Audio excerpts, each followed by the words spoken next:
English Shorthand Dictation 80 words per minute, May 1995.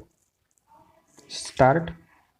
Each of us makes certain goods or performs certain services for our fellows, and we are paid for them in money which we in turn could use to buy goods and services for ourselves.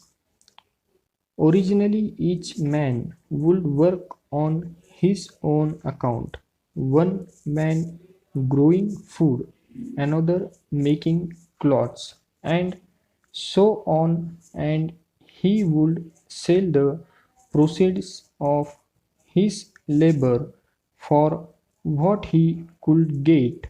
It soon became apparent that men working together could produce more, therefore earn more than if they worked independently.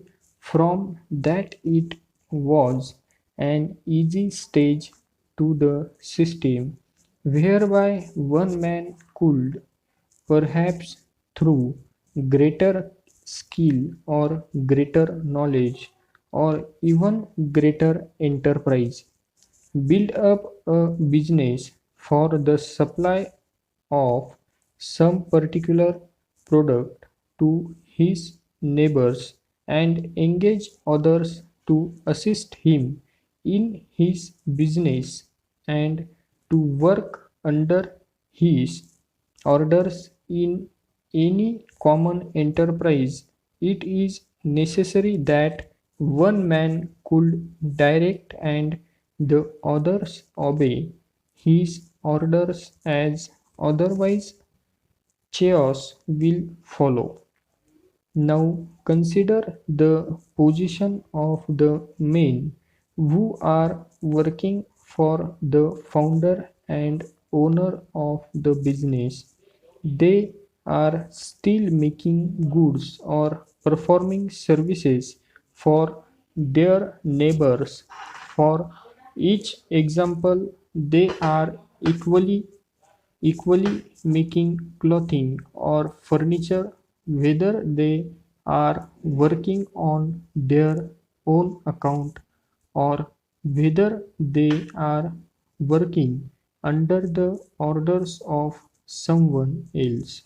The difference lies in the way in which they are rewarded for the fruit of their labors. The man working for himself must exchange his product for what he can get. The man working for another person leaves the actual exchange of the product to his employer, and his own salary is fixed between his employer and himself. It does not depend directly upon the terms on which his employer conducts his exchanges with the rest of the community.